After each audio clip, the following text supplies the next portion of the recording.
storm show. Ay, it's a storm show. So, Maury J, it's been a while since you've been on the show, man. How you doing? Man, I'm doing good today. How you doing today, Storm? I am good. Your mentor, or maybe ex-mentor, I don't know, Mr. R.Kelly. Let's talk about it. He facing life, man. He facing life. I don't think any of us are surprised that he got convicted. I was more just surprised on how much time, that he may have, and that he may have to tell on everybody to get that reduced. I don't know, but man, welcome to the show. Man, I appreciate you, Storm, man, and yeah, that's crazy, man. That's crazy. We didn't expect that verdict. To be honest with you, we didn't expect that verdict, but we just got to deal with it and roll with the punches, right? That is true. So tell us how you actually met R.Kelly. So how I met R.Kelly was I was basically in Los Angeles one day. This was about 2018, and I knew that he was performing at this one location that he usually perform at. It's called the Playhouse Club in Hollywood. So it's right on the Walk of Fame and stuff like that. So I just happened to be in LA at the time. I was living out there and stuff like that.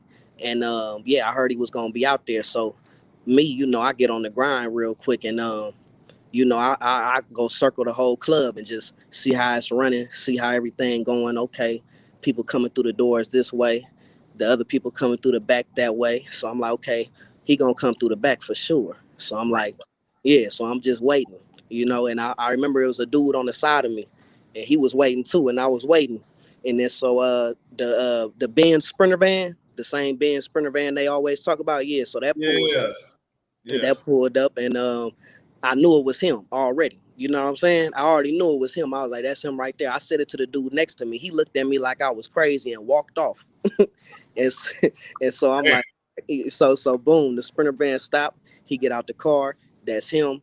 And then other dude, he all trying to talk to him and everything. And I'm just like, man, you crazy. So basically I see him and I'm like, yo, R.Kelly, man, I'm just trying to give you my CD. You feel me? I'm a young artist out here trying to grind. So the security, they was pushing me back. They was saying it's bad. So I was just like, dang. But he right in front of me. So that's how I'm looking at it. He right in front of me though. Nah, I'm finna keep trying. So I just why not take that opportunity, man? Fuck it. Just take it. Yeah. Yeah, you know what I'm saying? Just off of music, you know what I'm saying? Some of the greatest music I've been inspired by is the Whitney Houstons and Michael Jackson. So, I'm 26 years old. But so then that happened, and basically he stopped the whole crowd and stopped the whole security and walked back. He started walking towards me and was telling the security, nah, hold on, let me talk to this dude. So then I gave him my CD, and it was on from there type thing, and I got a call the next week. Right. What did he say when he called you? He said basically, I'm feeling your music, I'm feeling the CD. At the time we was doing something called Hit the Streets. So that was just a CD of everything I had going on. And he said he liked the album, and he said he wanted to work with me, kind of train my vocals, if you could say, you know what I'm saying, on certain things. Like a mentorship. Literally. Yeah. Right, that's the same thing he did for K. Michelle. So yeah. Okay. Exactly. And so I was telling him, just about my life, a little bit of the buzz I had, and I didn't hear from him. I didn't hear from him for months. I didn't hear from him for months. Then out of nowhere, I called them, and I was just like, yo, what's going on? You know what I mean? I'm just trying to push my music, trying to get a deal or whatever we could work out.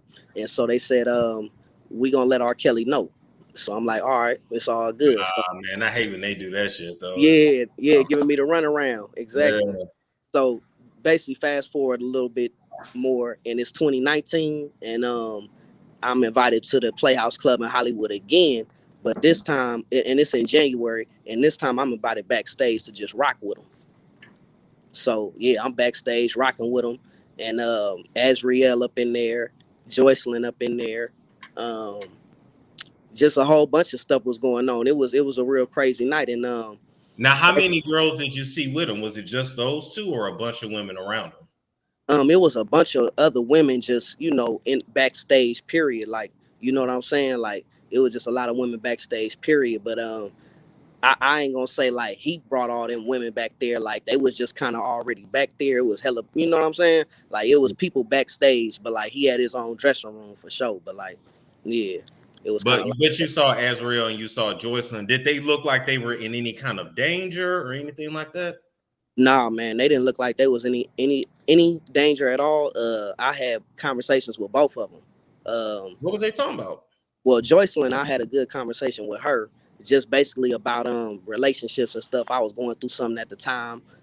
Basically, you know, and my me and my girl had broke up type thing. And so I was just talking to her about that, and she was just, you know, telling me what she felt about the situation. Like, you know, we just kind of got cool like that, me and Joycelyn. Azriel, she wasn't really talkative though. She seemed like she had a little attitude or something. So that's kind of how that was. And Bro, I ain't even gonna lie. I might cut this part out. Well, I don't give a fuck. She 18. I ain't gonna lie. Azriel body is out of this world, though, dude. I don't know what she was built like then, bro. I don't know, man. I don't know if you follow her on IG. yeah, I don't even, and I didn't even know she had an Instagram, man. That's crazy. Yeah, they both beautiful women though. Man. Yeah, they both definitely beautiful women. You know. Oh, sorry, my bad, man. Go ahead. Yeah, no, you could, man. You could, man. And yeah, you know, and I seen a lot of women just throwing themselves at Kelly though. That's definitely what I seen. Just a lot of women throwing themselves the whole night, and I'm just like, damn, he was trying to walk here, walk there. They wasn't even trying to let him, you know. Now, So when you say like throwing themselves at him, was they trying to fuck him, suck his dick? Like, I mean, because I didn't seen the concert like with Moneybagg Yo. Well, girl was just gonna suck him off just right there in front of everybody. She ain't give no fucks. I mean, yeah, that's what they was trying to do. Yeah, stuff like that. Like they was just grabbing on to him, not letting him go. Just all up in his face, all up in his ear. But every time they was doing that, he, you know, had something to do. So it wasn't like he was, you know, he was moving every time they was doing it. You know what I'm saying? Because he go from the room, then he going to the stage, then, you know, from the stage back to the van, and it was just crazy. That's just what I remember. Like, but I don't. But I'll tell you this: he wasn't saying nothing to nobody. You know what I mean? They were all approaching him. Did they look like they were over 18 or did they look real young? No, this was over 18. Yeah, they all look over 18, but the girls that was there, they was in the concert. Like, you know what I'm saying? They paid to get in the concert. The girls that was backstage, or some of them worked at the Playhouse Club in Hollywood, because it's a lot of bad girls that work there. So that's kind of what that was. Yeah, it wasn't like none of that going on. Everybody there was of age, drinking, doing their thing. Oh shit! So everybody over 21. Yeah, everybody over 21 up in there. I can only speak for what I seen. You know, I can only speak for what I seen. You know, they want to say this and say that, but you know, like I said, I personally can only speak for what I seen, and me having a music relationship with Rob. You know what I'm saying? Tell us, just even when your interactions with Azriel and Joycelyn. I know you said, you know, they didn't look like they were in distress or anything like that. Did you see any signs of abuse on them? Nah, I didn't see any signs of abuse at all. Not at all. You feel me? And I keep it 100. Like if I did, I probably wouldn't be, you know, just sitting here saying like it's all good. Like, but me personally, no, I didn't. You know, but I'm not with, you know, them 24/7. So, you know, I don't know what goes on. But you know, it's a lot going on. You know, like K Michelle said, man. You know, everybody will go to jail. And that's my whole thing too, because you know, like I said, I'm not trying to defend nobody. I'm just staying neutral. Hell, Right. I didn't live in a house, shit. Yeah. But yeah. but my thing is, there is no way that somebody can orchestrate all of that, everything they accusing him of. The man illiterate. Like, who was booking the girls' tickets? Who was like who? Y'all acting like he did all this by himself. Right. And yeah, that was just kind of the weird thing for me looking at the case. It was just kind of like, you know, I felt like a Rico was kind of a racketeering charge was kind of reaching. You know what I mean? I just thought it was kind of reaching. You know, I kind of felt like that part of it was unfair, you know. The sexual misconduct, I already know that was coming. We already know that was coming. But just the RICO charge of the whole enterprise and stuff like that, I just don't believe it was an enterprise for what they're saying. I do believe that he was running a musical enterprise, and whatever he had going on the side, that I feel like that was separate from his actual musical life and things of that nature. So let me ask you straight up. Let me ask you straight up. Yeah. Do you think, or did you see in any of your interactions with R.Kelly, women being held against their will? No, I didn't. No, I didn't. I didn't see any of that going on. Actually, Joycelyn and Azriel, they was walking freely backstage and everything, because I wasn't on stage with this man singing. They wasn't on stage with this man singing, so we all backstage. They was walking around freely doing their thing. And how were they dressed? How were they dressed? Oh yeah, they were dressed kind of revealing. Kind of revealing. It wasn't like they were in anything baggy or nothing like that, like the media be trying to say. I didn't see that going on. Damn. And back in the day, that's how people used to dress back in the day. So I don't know where they're getting that from. Like, you know what I mean? I don't know. I haven't seen what they said in the documentary is that when the girls went out in public, they had to be in like baggy stuff so they wouldn't attract other men. They couldn't talk to other men. They couldn't look other men in the eyes. But you telling me you had a full conversation with Joycelyn. Azriel just really wasn't in the mood to talk, but you had a full conversation with Joycelyn. And they was talking to each other the whole night. So, Azriel, Joycelyn, I remember she told me, just don't give up on your relationship. If you want to make it work, keep going. Damn. Okay. Okay. So how long did you work with R.Kelly? So we just had a brief relationship. We just kind of did some mentoring, and that was kind of about it. Like, basically from that night on, then I met with him maybe one more time in a like studio session type thing. What was it? The Paramount Studio in Los Angeles. And that's pretty much what happened. And we just had a musical relationship, just kind of like, talking about different notes and how you could use the synthesizers with your vocal cords better. It helped me a lot.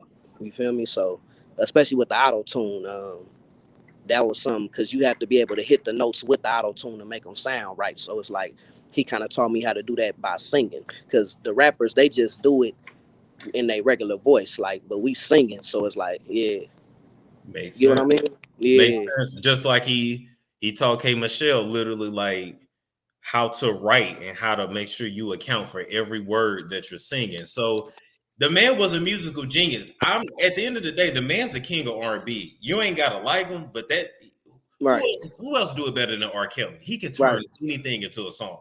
Right. If we talking about music, he has the stats for R&B for sure. For sure. Facts. For sure. So okay, so fast forward now, it ain't really cool to say R.Kelly was your mentor. It ain't really right the cool thing to say, but right. Or obviously you're not ashamed if you're here talking about it, but how do you feel about everything that's been happening? Do you still support him? Do you separate the man from his music? Like, where's your head at? Well, listen. I love all women, and I have respect for all women. I just want to get that straight.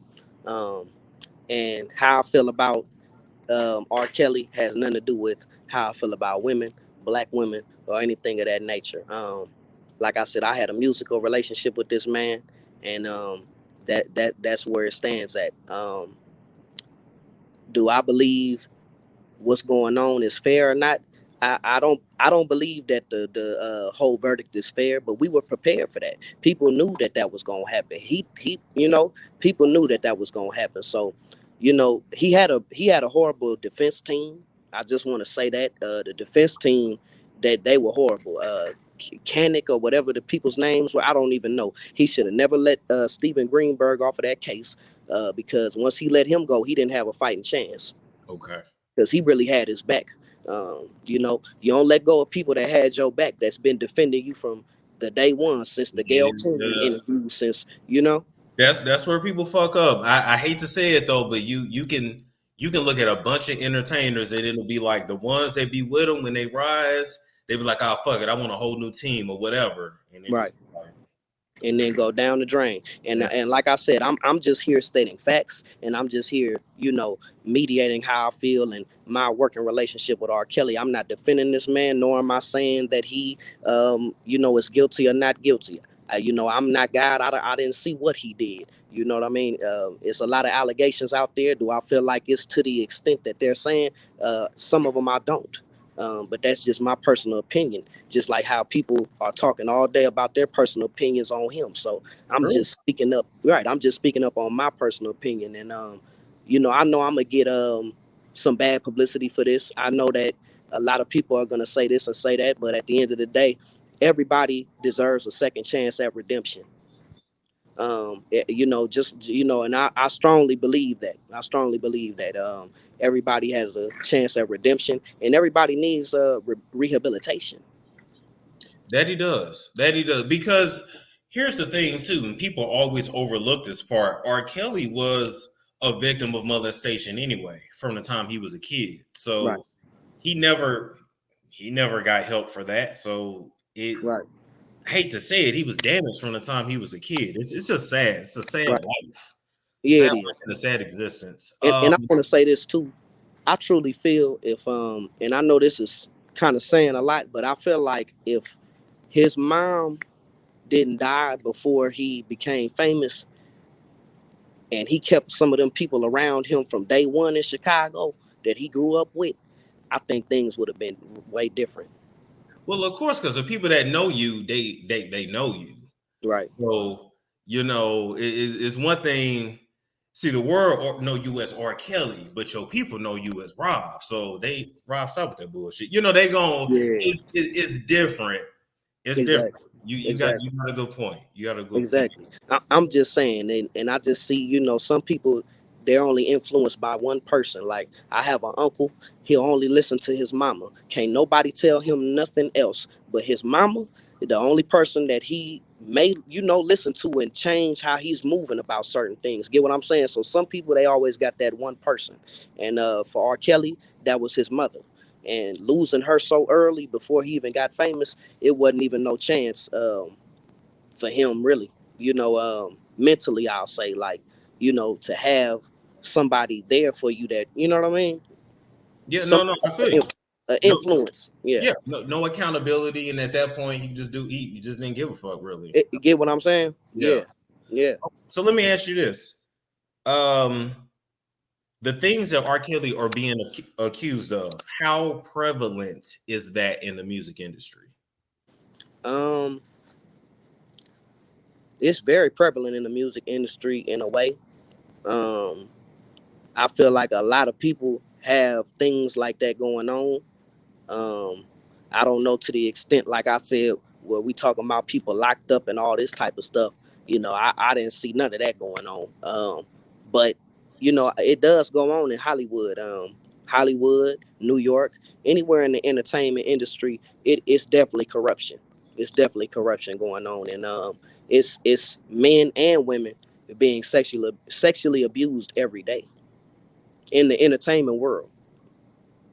It happens a lot, and and people don't. And what I figured out, it's really those parties. Come out to this party. If you ain't, I hate to say it, but if you ain't really street smart, they gonna get your ass.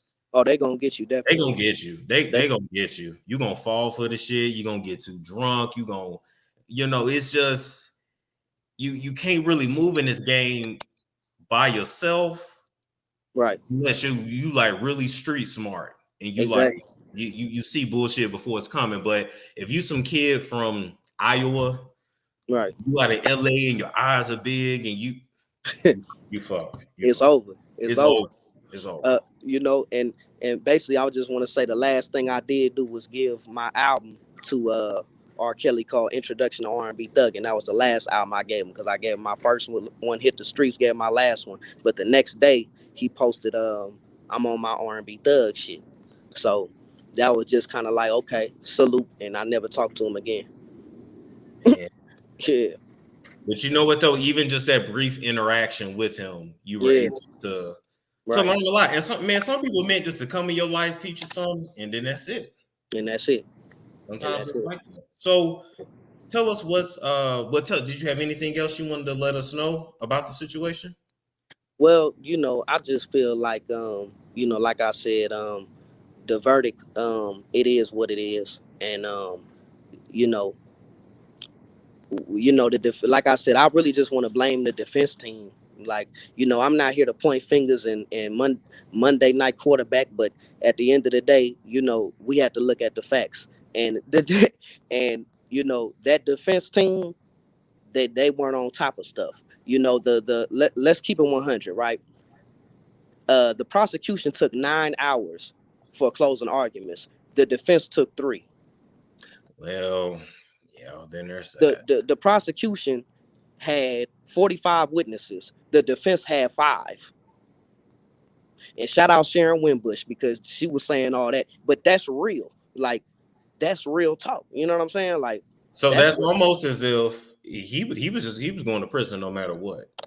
I mean, at that point, to be honest, like I said, when I seen Steven Greenberg, he got released from the team. So I felt like somebody got up in there and got to his head, R.Kelly head, and told him to release the person who really got your back. They knew if they get Steven Greenberg out of there, But I want to say this: even with Steven Greenberg, he ain't no savior. He still would have probably faced a little bit of time. But the fact is, the RICO, they didn't focus on the RICO charge. The lawyers did not focus on the RICO charge. They're trying to say shit that sounds good, and oh, he did this and he did that, and he didn't do this and he didn't do that. A lot of the stuff the defense was trying to defend was not relevant to the RICO. Okay, the Racketeering. Because at the end of the day, he could have did them other charges. Okay, but when you put a RICO on somebody, you looking at life. Yeah. Period. Yeah. Off of 1 count. Yeah. They gave Harvey Weinstein 23 years off of 2 counts. R.Kelly has 9, and he's black. And I'm not trying to compare trauma, and I'm not trying to compare one predator to another. Yeah, no, Weinstein was way fucking worse. They think what R.Kelly allegedly did was bad. Yeah. Weinstein wasn't no fucking joke, and still be like, you gonna take this dick or you ain't gonna get this role. What you gonna do? Right. That was just what it was. Right. And I feel like they let him off easy. That's why I said that. Yeah. I feel like they let him off easy. So get what I'm saying? They ain't gonna do that to, But hey, at the end of the day, we all have to answer to our sins. You know what I mean? R.Kelly knew that he had things going on. R.Kelly knew he had a dark cloud over his head at the same time. You get what I'm saying? Whether he did some things or not. You know what I'm saying? At the end of the day, when the devil coming, the devil coming. And when God said it's your time to sit down, it's your time to sit down. It's your time to sit down. Let me ask you this: Did the devil come to collect? Because just saying, I feel like the Illuminati is real. I feel like it is. We don't know what it is, but I feel like it's real. No comment, but yeah. I'm just saying. I got no comment on that one, but I feel you. I'm just saying. So yeah, you got it. Came to collect. So right. Okay, my guy, you got anything else you want to add to that? Like I said, man, just kind of working on my music right now, working on what I got going on. As far as the R.Kelly situation, I don't have too much more to add to that. I wanted to come on and just talk to you how we talk, and instead of talking on the phone, have a real conversation on, and get this whole thing out. So, like I said, man, I'm not advocating for no sexual abuse. I'm not advocating for any of that, but I'm just speaking facts. I'm just here to speak facts. And I appreciate that, because when it comes to stuff like this, you want to talk to people that's been around him, that's had an interaction with him. Unfortunately, so many people that has been around him, they ain't saying shit. So it's like, you actually were there. You ain't, you wanted mentorship, but you really didn't have an ulterior motive. Like, you was there for your music. Right.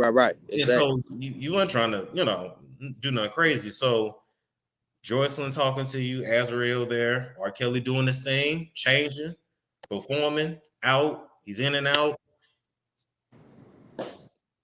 Sounds like the girls had free will to go where they wanted to go. Yeah, you know. Hey, that's all I'm saying, you know. And people's stories switching up, so it's hard to say. But when you have all these people come out, like I said, 45 witnesses on the prosecution, 5 witnesses on the defense, you ain't got a fighting chance anyway.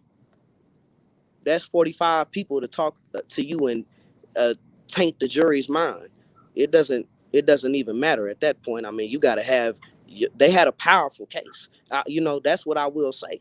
The New York Gloria outrage, and they had a powerful case. I mean, of course, and then once you start putting stuff on tape, you can't deny it. It's you. Now the issue of consent is where you really don't know what they agreed to before you started recording. Right. Anything on tape, that's you.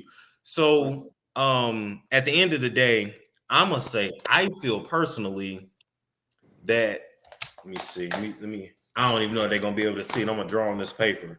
So I want people to understand. Y'all might not fuck with the man, and I get it, but I still feel like it's And look, I want to say this. I'm not saying R.Kelly did not do anything to these women. You know, as far as, you know, that might have been distasteful, that people may have, you know, not liked. You know what I'm saying? But I'm just saying that the fact that this was not a sexual enterprise to abuse women. That's what I'm saying. And we gotta admit that the parents gave their daughters over. Like a lot of them did. Come on now, they just mad because they didn't get nothing out of it. But I feel like okay, you got R.Kelly here, right? Yeah. But you got way bigger stuff going on here that we don't see. Yeah. Here. Those are the enterprises. R.Kelly down here just getting his nuts. Right at the bottom, nobody. Really nobody. Yeah. It's way more other shit. So I feel like he was taken down to protect people at the top. That could have been it. Because if he talk, I don't think they're gonna let him live. I'm just saying. Yeah. Come on now. And yeah, like the Jeffrey Epstein situation, like, you know what I mean? So, you know.